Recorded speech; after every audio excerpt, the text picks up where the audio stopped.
अब ये बहुत बड़ी खबर निकलकर सामने आई है कि बांग्लादेश में फूड क्राइसिस हद से ज्यादा बढ़ चुके हैं। महंगाई जो है वो आसमानों को छू रही है और लोग जो है वो वहाँ पे भूख और अफलास से मर रहे हैं।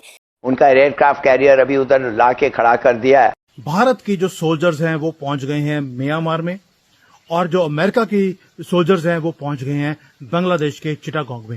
वहाँ पे फूड क्राइसिस बहुत ज्यादा बढ़ चुके हैं तो उन्होंने तर्स खा के इनके लिए चावल भिजवा दिए कि कहीं ये लोग भूख से ही ना मर जाएं। तो अब आप डायरेक्टली भारत से कॉन्फ्लिक्ट कर रहे हो, तो मोदी जी भी आपको दोस्त बोल रहे हैं, लेकिन बिहाइंड द सीन सारे एक्शंस हो रहे हैं, और आप भी मोदी जी को दोस्त बोल रहे हो और बिहाइंड द सीन्स आप एक्शन कर रहे हो। तो आप बाहर कैसे आओगे? कौन सा एक शिप लेके निकलोगे वहां से? तो इसे चेकमेट सिचुएशन। 10 लाख बांग्लादेशी बेरोजगार हो चुके हैं।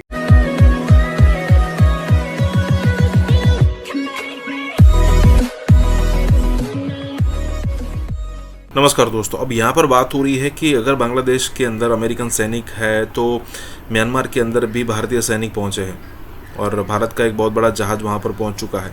और अगर मान लीजिए कि अमेरिका कुछ करने की यहाँ पर ट्राई करता है तो भारत उसको बहुत ही नज़दीक से देख रहा है। देखिए, इंडिया और अमेरिका के बीच में फ़िलहाल सिचुएशन ऐसी चल रही है कि अमेरिका या फिर ट्रंप अगर आप देखो तो ट्वीट करते रहते हैं कि भाई मेरे दोस्त मोदी और भारत बहुत बड़े दोस्त हैं इंडिया के और हम स्ट्रेटेजिक पार्टनर है वगैरह वगैरह। तो मोदी जी भी यहाँ पर उस तरीके से जवाब दे रहे हैं कि भाई हाँ सही बात है, हम दोस्त हैं। लेकिन जिस तरीके से यूएस जो इंडिया के खिलाफ प्लानिंग कर रहा है या फिर जो भी टैरिफ लगा रहा है या फिर जो भी हो रहा है इंडिया को अकेला करने की या फिर कहीं पनिश करने की बात हो रही है, उसमें भी इंडिया अच्छे से प्रिपेयर्ड है।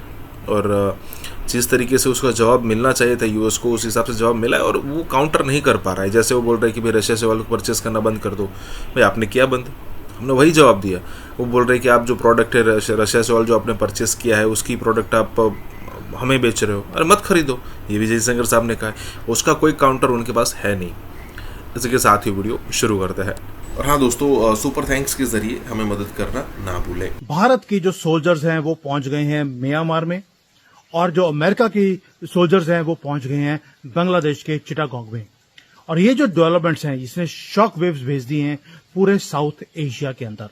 अब हो क्या रहा है? ये सडन मिलिट्री डिप्लॉयमेंट्स, ये मूवमेंट्स क्यों होनी शुरू हो गई? मोदी जी पंगा क्यों ले रहे हैं अमेरिका के साथ? इसके पीछे बहुत बड़ा एक रीजन है। ये जियोपॉलिटिकल चेस गेम है जो खेली जा रही है हमारे बैकयार्ड में। इसके लिए आपको समझना पड़ेगा कि 1972 में इस एरिया को बोला गया था गोल्डन ट्रायंगल। इसका मतलब क्या है? ये जो ये अमेरिका है उन्होंने पब्लिश किया था एक रिसर्च डॉक्यूमेंट जिसमें उन्होंने बोला था कि गोल्डन ट्रायंगल बनेगा ये एरिया फॉर ड्रग ट्रैफिकिंग। और कल भी अमेरिका में डोनाल्ड ट्रंप ने बोला कि भारत से ड्रग्स आती हैं और आती कहां से हैं? नॉर्थ ईस्ट से। अभी चक्कर क्या है? उसको अपनी आर्मी भेजनी क्यों पड़ी और हमें म्यांमार में अपनी आर्मी को भेजनी पड़ी? अब आपको समझाता हूं चक्कर क्या है। ये जो ट्रायंगल है इसके अंदर आता है ड्रग ट्रैफिकिंग का ट्रायंगल। ये नॉर्थ ईस्ट इंडिया, म्यांमार का चिन प्रोविंस और बांग्लादेश का जो चिटागोंग है, ये तीनों मिलकर एक ट्रायंगल बनाते हैं। और यहां पर जो ये लोकेशन है ये बड़ी स्ट्रेटेजिक भी है। पहली बात यह है कि सिर्फ ये ड्रग्स की बात नहीं है दोस्तों, यहां से जो वर्ल्ड का largest deposits of rare earth minerals हैं वो भी इस एरिया में पाए गए हैं। और जहां पर मिनरल्स हों और अमेरिकन के मुंह में पानी ना आए, ऐसा हो नहीं सकता। यानी कि 19th एंड 20th सेंचुरी जो थी वो लड़ी गई ऑयल के लिए और 21st सेंचुरी जो है वो लड़ी जाएगी रेयर अर्थ मिनरल्स के लिए। जो इन मिनरल्स को कंट्रोल करेगा वही पूरे ग्लोबल टेक्नोलॉजी को वो डोमिनेट करेगा। आपको याद है कि म्यांमार में ऑलरेडी जो वहां पे रिबेल्स हैं हमने उनके साथ डील कर लिया है। मैंने बड़ी डिटेल में वीडियो बनाया था कि किस तरह से उग्रवादियों से भी हमने डील किया है मोदी जी ने। अमेरिकन ट्रूप जिस तरह से बांग्लादेश में है और इंडियन ट्रूप म्यांमार में है, इस सब से क्या हमें समझने की आवश्यकता है? क्योंकि क्या जियोपॉलिटिकल ताना बाना चल रहा है, कुछ समझ में नहीं आ रहा है। देखिए क्या है कि सबसे बड़ा जो पूरे विश्व में जो हीरो है वो है अमेरिका, और वो उसको सुपर पावर की कहलाने की बीमारी भी लग गई थी।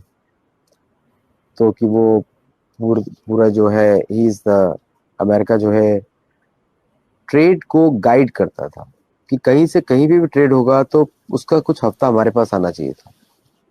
तो अमेरिका वो एक बॉम्बे का वसूली गैंग होता है वैसा था कि आप कहीं भी डॉलर यूज करोगे उसका थोड़ा सा वसूली हमारे पास आना चाहिए।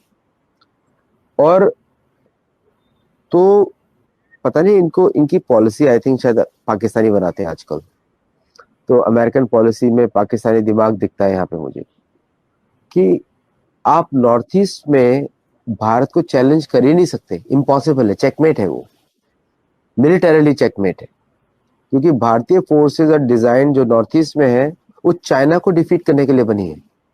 मतलब चाइना की पूरी स्ट्रेंथ भी लग जाए तो चाइना को डिफीट कर देगी, मतलब दे कैन नॉट डिफेंड, और भारत ने उसको बहुत बार सिखाया भी है। और म्यांमार भारत का बैकयार्ड है। तो ये जो अमेरिकन पॉलिसी है कि हमको हर जगह दुश्मन को घेर लेना है। अभी आप अमेरिका में बैठे हो, आपसे अमेरिका संभल नहीं रहा है, आप वेनेजुएला में भी लड़ रहे हो, भारत में भी लड़ रहे हो, यूक्रेन में भी लड़ रहे हो, मिडिल ईस्ट में भी लड़ रहे हो। तो मेरे को लग रहा है कि जब कभी क्या होता है ना कि जब शनिचर का ग्रह का प्रभाव बुरा पड़ता है तो आपको समझ में नहीं आता क्या करें।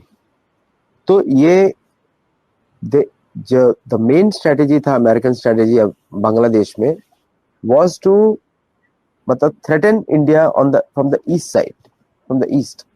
तो एक बार आप ये भी बोल रहे हो मोदी माय फ्रेंड, और साथ में आपका मिलिट्री डिप्लॉयमेंट भी एक्टिव चल रहा है। तो ये कहाँ का दोस्ती हुआ, किस तरह का दोस्ती हुआ? तो ये ड्यूप्लिसिटी की वजह से ही आज अमेरिका के ऊपर से दुनिया को ट्रस्ट उठ चुका है। ऐसी सिचुएशन इमर्ज हो रही है, और भारत ने अपनी सुरक्षा के लिए तुरंत म्यांमार में डिप्लॉयमेंट कर दिया, सेम नंबर ऑफ ट्रूप्स।